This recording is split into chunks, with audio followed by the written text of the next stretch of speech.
तर चला आज आपल्याला करायची सोयाबीनची भाजी।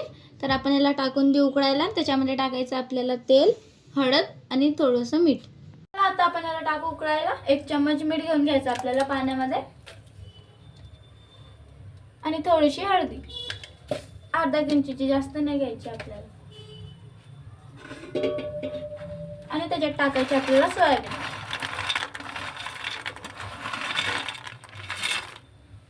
चला तर आता याला आपण उकळू द्यायचं, हलवून घ्यायचं याला थोडंसं।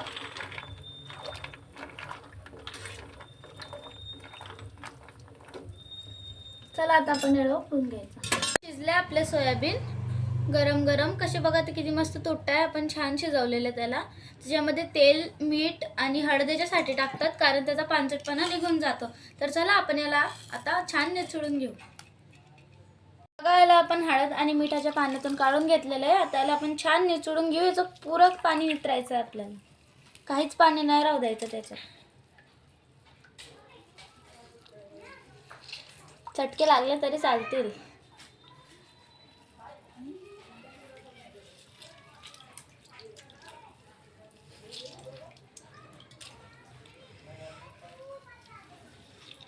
बघा याचं पुरं पाणी निचळून घेतलेलं आहे। बघा किती कोरडे आपण सोयाबीन निचळून घेतलेले आहे। आता आपण याला तळू तेलामध्ये। बघा आपण सोयाबीन तळून घेतले।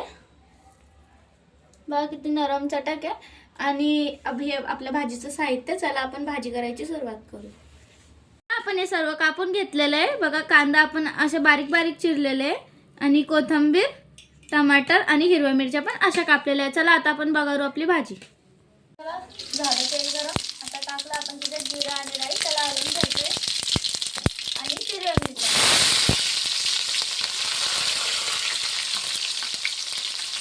तर चला आता टाकू आपण आपला कांदा, कांद्याला पण हलवून घ्यायचं आपल्याला। गॅस फुल करायचा। आता टाका टमाटर आणि टमाटर गळू द्यायचे त्याच्यात। आपले टमाटर आपल्याला हलवून घ्यायचे आणि आपले जे मसाले आहे, धना पावडर, लाल मिरची, हळद आणि मीठ याला टाकून द्यायचं आणि याला पण चांगले हलवून घ्यायचं।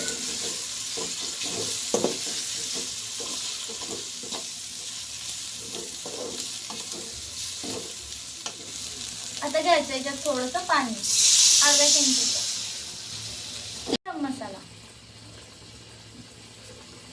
बघा गरम मसाला पण टाकून दिला। आता आपल्याला हलवून घ्यायचं। याला 5 मिनिटं आपल्याला होऊ द्यायचं। आपल्या मसाल्याला किती छान तेल आलेलं आहे। आता आपण टाकणार त्याच्यावर तळलेले सोयाबीन प्लस आपलं दुसरं चिकन। हे ना वाटतंय ना तसं।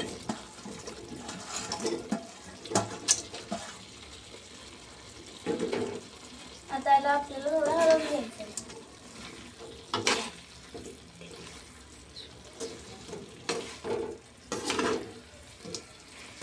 एक वेळेस अशी भाजी बनवून बघा आणि मला कमेंट मध्ये सांगा की मी भाजी कशी केलेली आहे।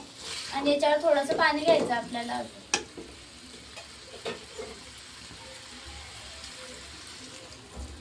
बघा मी गॅस फुल केलेला आहे, आधी कमी होता आपला गॅस। आता याला चांगल्याने हलवून घ्यायचं आणि याला 5 मिनिटं ठेवून द्यायचं, ते पण झाकण लावून। आपली भाजी झालेली आहे, त्याच्यामध्ये मी 1.5 ग्लास पाणी टाकलेलं आहे। आता याला वरतून आपण झाकण ठेवून देऊ, 5 मिनिटं राहू द्यायचं आहे। झाली आपली सोयाबीनची भाजी। आता वरतून टाकायची आपल्याला कोथिंबीर। बघा किती छान आपली भाजी झालेली आहे। आणि तुम्हाला बिर्याणीचा टेस्ट नाही आला तर मग बातच काय। आतासाठी मी तुम्हाला बाय बोलते, पुन्हा भेटू आपण नवीन व्हिडिओ सोबत। आणि माझी भाजी कशी झालेली आहे मला कमेंटमध्ये नक्की सांगा। तर चला तुम्हाला सर्वांना बाय, पुन्हा भेटू आपण नवीन व्हिडिओ सोबत। तोपर्यंत माझ्या व्हिडिओला लाईक करा, कमेंट करा, सबस्क्राईब करा।